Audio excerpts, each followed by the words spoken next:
महाराष्ट्राच्या आध्यात्मिक इतिहासात जर एखादं केंद्रबिंदू मानायचं झालं तर ते म्हणजे आळंदीचं श्री ज्ञानेश्वर माऊलींचं मंदिर.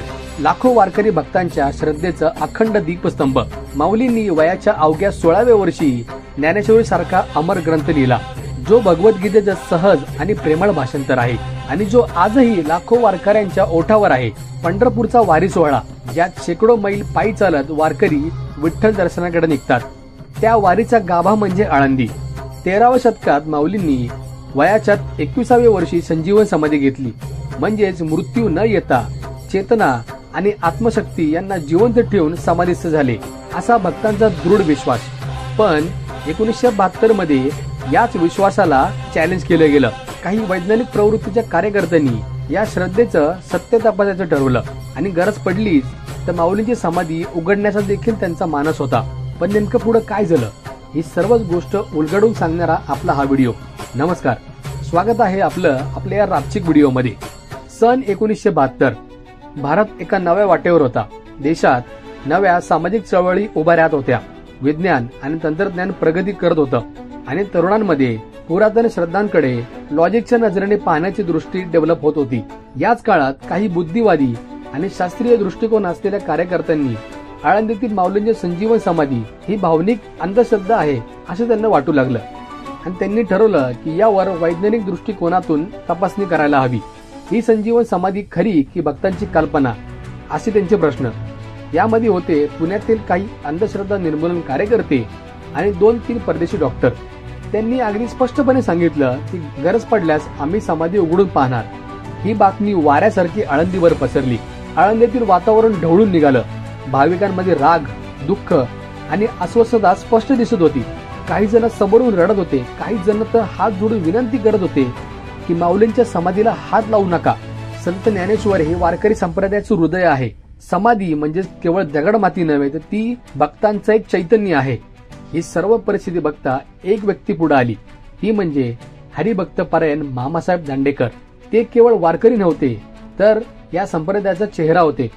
हजारो भाविक त्यांना श्रद्धेने माऊलींचे प्रतिनिधी मानायचे. ही सर्व परिस्थिती त्यांनी संयमाने सांभाळली. त्यांनी तात्काळ दिल्लीतील भारत सरकारच्या एका उच्च शास्त्रज्ञांशी संपर्क केला. ते म्हणजे डॉक्टर आर एन शुक्ल. डॉक्टर आर एन शुक्ल हे केवळ सायंटिस्ट नव्हते तर ते एक संवेदनशील आणि समजूतदार संशोधक होते. त्यांनी हे सर्व ऐकताच एक गोष्ट स्पष्ट केली की समाधी उघडण्याची गरज नाही, आपण समाधी भोवतीच्या एनर्जीचा अभ्यास करू. त्यानुसार सर्व तयारी सुरू झाली. दुसरा दिवस उजाडला. पुण्यातून 100-200 लोकांनी भरलेला ट्रक हा आळंदीच्या दिशेने निघणार अशी बातमी वारकरी संप्रदायात पोहोचली. हे ऐकताच परिस्थिती हाताबाहेर जाण्यापूर्वीच मामासाहेब दांडेकर आणि डॉक्टर आर एन शुक्ल आळंदीत तात्काळ पोहोचले. शुक्ला साहेबांनी आपल्यासोबत 3 अत्याधुनिक सायंटिफिक मीटर आणले होते. पहिलं म्हणजे गिगर मिलर काउंटर. या उपकरणाने X ray, alpha, beta, gamma rays मोजता येतात, म्हणजेच विविध प्रकारच्या अदृश्य ऊर्जा मोजता येतात. दुसरं होतं थर्मिस्टर बोलोमीटर. ह्याच्या साह्याने इन्फ्रारेड आणि अल्ट्राव्हायोलेट रेज मोजता येतात, अशा ऊर्जा ज्या माणसांच्या डोळ्याने दिसत नाही पण त्यांच्या अस्तित्वाचा परिणाम आपल्याला दाखवतं. तिसरं होतं फ्रिक्वेन्सी रडार मीटर, जे इलेक्ट्रोमॅग्नेटिक लहरी आणि फ्रिक्वेन्सी टिपतो, म्हणजेच काही चैतन्य किंवा एनर्जी जर त्या जागी सक्रिय असेल तर त्याचं व्हायब्रेशन टिपता येतं. ही सर्व उपकरणं संत ज्ञानेश्वर माऊलींच्या समाधीपासून 6 फूट अंतरावर ठेवण्यात आलं. मग शुक्ल साहेबांनी आणखी 3 झाकण तयार केले होते. एक होतं जस्ताचं, दुसरं होतं पितळाचं आणि तिसरं होतं लोखंडाचं. यामागचा उद्देश एकच होता, जर ही ऊर्जा कोणत्याही धातूने झाकली गेली तर ती उपकरणात दिसते का. अंधश्रद्धा निर्मूलन कार्यकर्त्यांचा ग्रुप मंदिरापाशी पोहोचला. ते मंदिरात प्रवेश करणार तेवढ्यात मामासाहेबांनी त्यांना अडवलं आणि सांगितलं की आपण पहिले एक सायंटिफिक प्रयोग करून बघूयात. जर तुम्हाला पटलं नाही तर तुम्हाला हवं ते करा. त्यानंतर शुक्ला साहेबांनी त्यांना स्पष्ट सांगितलं की आपण समाधीवर एक झाकण टाकून मीटरवर काय दिसतं हे पाहायचं आहे.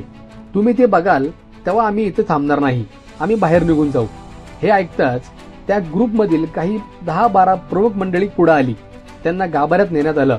मामा आणि शुक्ला साहेबांनी त्यांना प्रयोगाविषयी समजून सांगितलं आणि दोघे गाभाऱ्याबाहेर गेले. त्यानंतर जे घडलं ते पूर्णपणे अविश्वसनीय होतं. मीटर समाधीपासून 6 फूट अंतरावर ठेवलेलं. मीटरला कोणी हात लावत नव्हतं. झाकण बदलले जात होते पण प्रत्येक वेळेस तीच ऊर्जा, तीच व्हायब्रेशन 30 रीडिंग मीटरवर दिसत होती. कोणतेही बाह्य साधन नसताना एक अज्ञात पण स्थिर ऊर्जा जाणवत होती. आता त्या कार्यकर्त्यांच्या मनात नवीन प्रश्न उभे राहू लागली. कोणीही आत नाही, मीटरला कोणी हात लावत नाही, तरी काटा हलतोय. ही एनर्जी कुठून येते? ही काही हातचालकी नाही, ही यंत्रणांचा खेळ नाही. ही ऊर्जा स्रोत म्हणजे काय? शेवटी डॉक्टर शुक्ल आणि मामासाहेब दांडेकर यांनी सर्व कार्यकर्त्यांना समजावून सांगितलं, ही संजीवन समाधी म्हणजे मृत शरीर नाही. हे चैतन्य, ही ऊर्जा आजही तिथे सक्रिय आहे. ती डोळ्यांना दिसत नाही, पण त्यांचं अस्तित्व तुम्ही मीटरवर बघू शकता. म्हणजेच संत ज्ञानेश्वर माऊलींचे चैतन्य अजूनही कार्यरत आहे. शोध संपला आणि त्या कार्यकर्त्यांच्या मनात विश्वास नव्याने जागा झाला. या प्रयोगानंतर अंधश्रद्धा निर्मूलन मंडळींचं दृष्टिकोनच बदललं. त्यांनी समाधी उघडण्याचा विचार तात्काळ मागे घेऊन टाकला. काही जण तर दरवर्षी समाधीच्या प्रदक्षिणा करताना दिसू लागले. एक इंग्लिश डॉक्टरने तर आपलं संपूर्ण आयुष्य माऊलींच्या सेवेसाठी आळंदीला समर्पित केलं. आजही जर तुम्ही आळंदीला जाल, त्या समाधीभोवती शांत उभे राहाल आणि डोळे मिटून क्षणभर आत डोकवाल तर जाणवेल काहीतरी आहे. जसं काळ थांबलेला आहे. एक ऊर्जा, एक चैतन्य, जी विज्ञानालाही नम्र करते. हा व्हिडिओ तुम्हाला कसा वाटला हे आम्हाला नक्की कळवा आणि अशाच माहितीपूर्ण व्हिडिओसाठी लाईक आणि सबस्क्राईब करायला विसरू नका.